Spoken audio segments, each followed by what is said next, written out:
À 12 ans, l'enfant peut aller maintenant fréquenter les temples.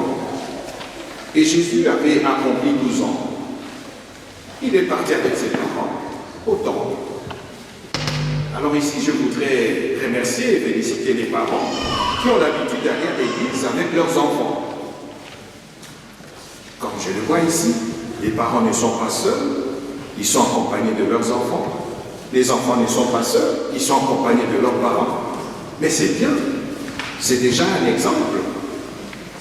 C'est déjà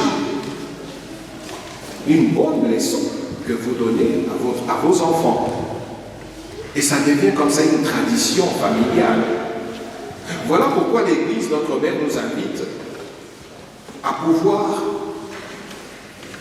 faire de nos familles une Église, comme le disait le pape Saint Jean-Paul II. Lui, il a dit que l'Église, la famille, c'est l'Église domestique.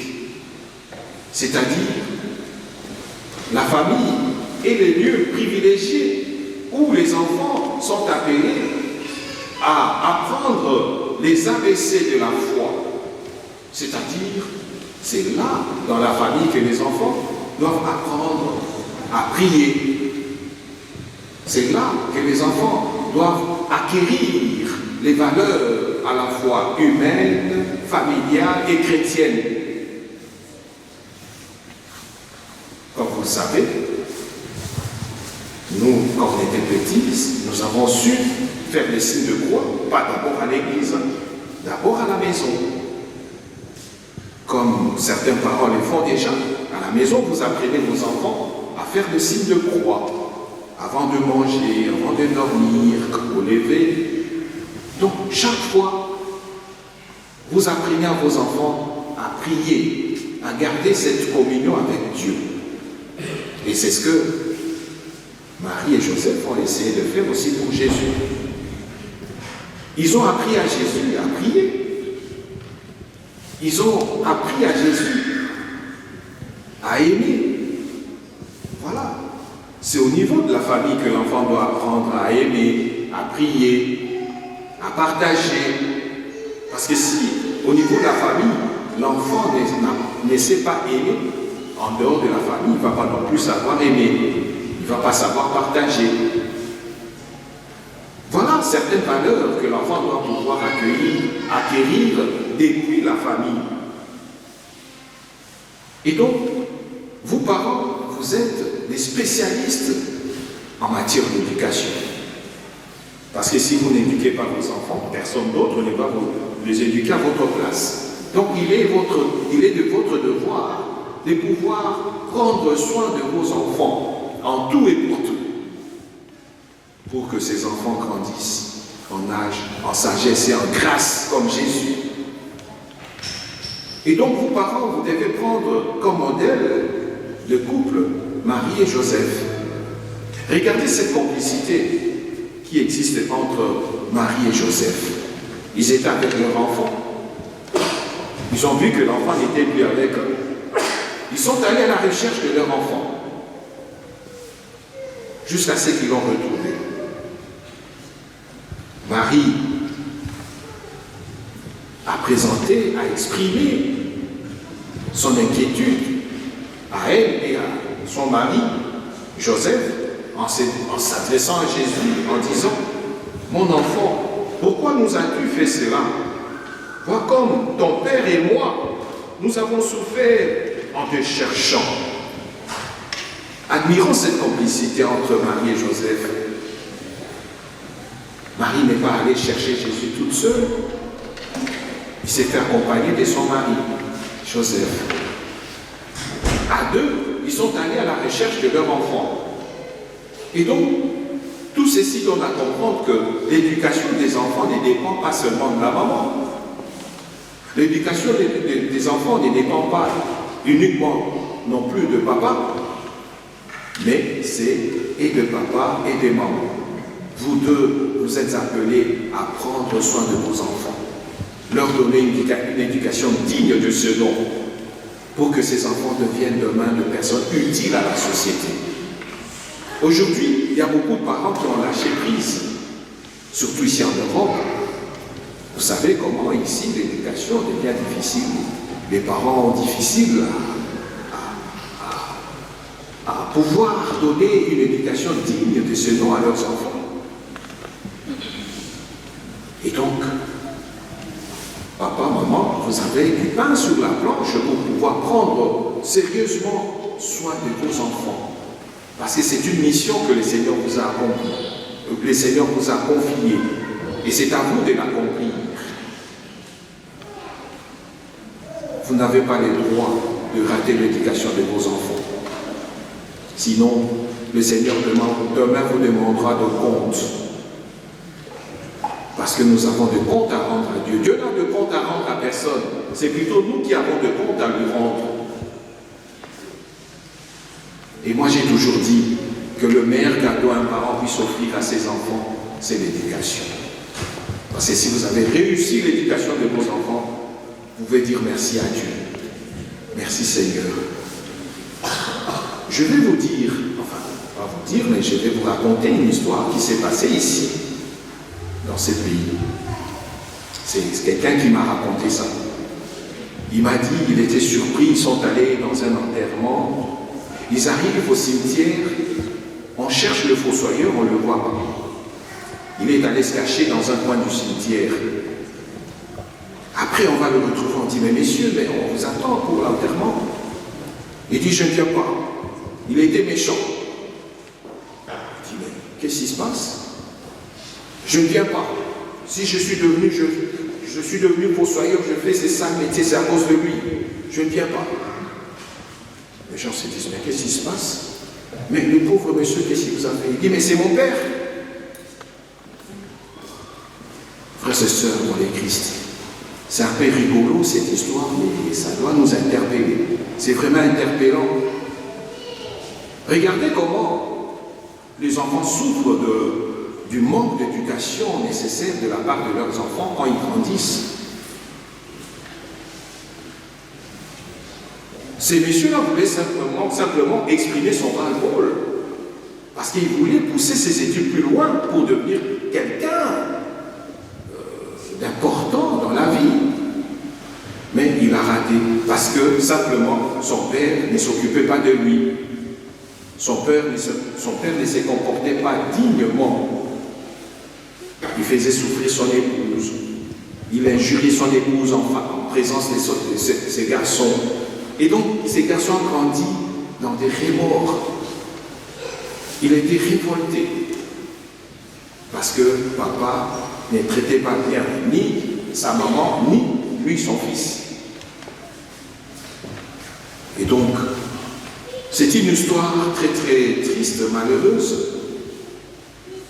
Mais ça doit interpeller vous, parents, pour que vous n'arriviez pas à ça. Qui aujourd'hui peut se permettre de présenter son enfant? Quand vous recevez un visiteur, vous lui présentez votre enfant. Ah, voilà, ça, c'est mon fils. Il est Koulouna, par exemple. Ah, ça, c'est ma fille. Elle est, on va dire quoi?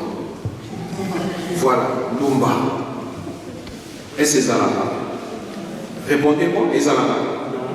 Ola qui s'abonne à Moria, Azana, Azopé sur le coup, mon Dieu, représenté par Batman Seigneur. Et moi, Nango, Azamo Yibi. Moi, Nango, Lumba. Les Zalabatés. On est toujours heureux de présenter à votre hôte un enfant qui a réussi la vie. Quand je vous présente mon enfant, il est médecin. Je vous présente ma fille, elle est journaliste. Je vous présente mon fils, il est juriste. Ainsi de suite. On est fiers, on est heureux de présenter son enfant quand celui-ci ou celle-ci a gagné sa vie. Et c'est une fierté pour vous. Mes amours à Pessoni, ceux qui ont raté l'éducation parce que cet enfant demain va devenir un révolté. Il va se révolter. Et donc il y a des enfants comme ça qui ont grandi avec des blessures intérieures, à cause du comportement de toi, papa, maman. L'inverse existe aussi. Aujourd'hui, beaucoup de parents sont malheureux parce que les enfants n'ont pas été dociles à leurs parents. Les parents voulaient leur montrer le chemin à suivre, mais ils n'ont pas voulu. Ça existe aussi. Les enfants qu'on appelle Banamato Imanongi, qui ne coûtent jamais ce que les parents leur disent. Mais après, quand il va rater sa vie, il commence à se plaindre. Mais pourquoi te plains-tu? Et il y a des parents qui ont aussi des blessures intérieures à cause de ça. Ils ont tout fait pour réussir l'éducation de leurs enfants, mais les enfants n'en voulaient pas. Et donc, frères et sœurs dans le Christ, au cours de cette célébration, nous allons prier plus pour nos familles. Il y a des familles qui sont complètement divisées. Les enfants d'une part, les parents de l'autre, ou les enfants entre eux, chacun dans son coin. Il y en a qui ne se parlent même pas. Il y en a qui ne se visitent même pas. Voilà ce qui se passe dans nos familles. Vous voyez, nous faisons les Kanakati à Mabota.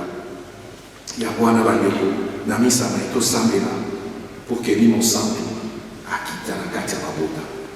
Jésus Christ a Abota Makati à Mite Maniboso, Akota Nakati à Mabota Maniso, Apelisa Munda Nae, Munda Wé Kondé Misela Miso Nzela, Nzela Wé Mokama Miso Mokatata.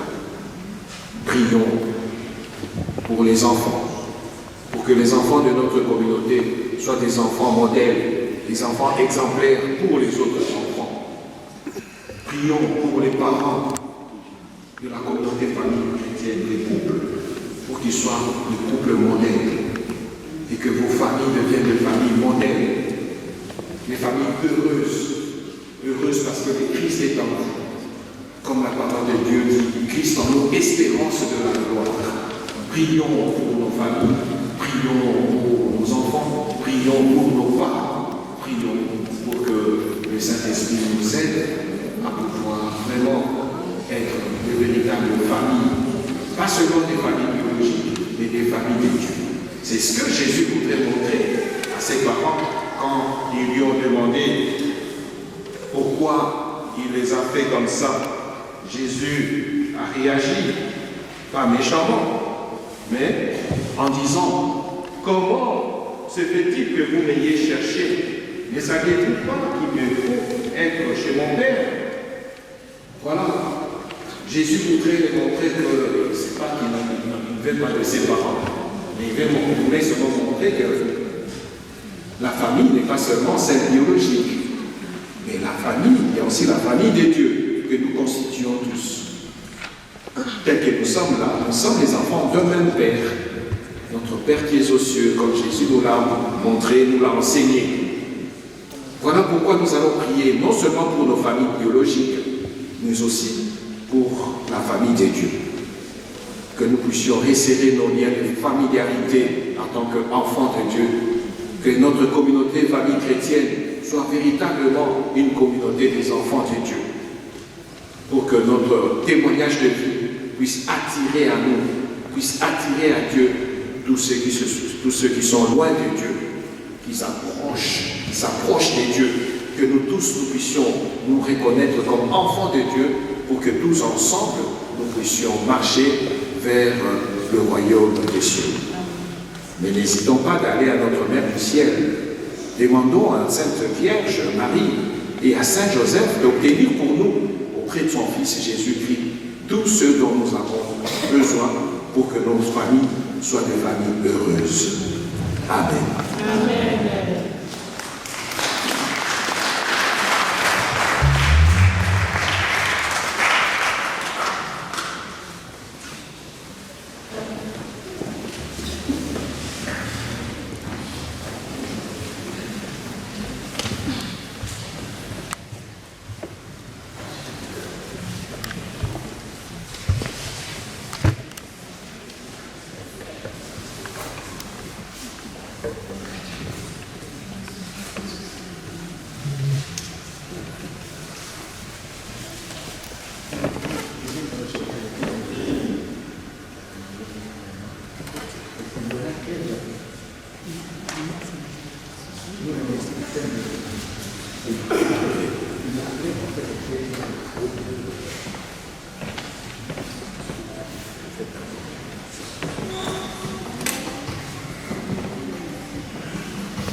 Frères et sœurs, alléluia. Alléluia, papa, alléluia. Alléluia, nous sommes dans la joie, alléluia. Famille chrétienne.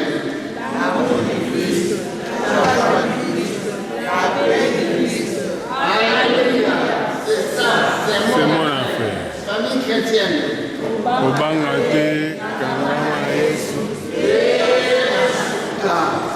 CFC,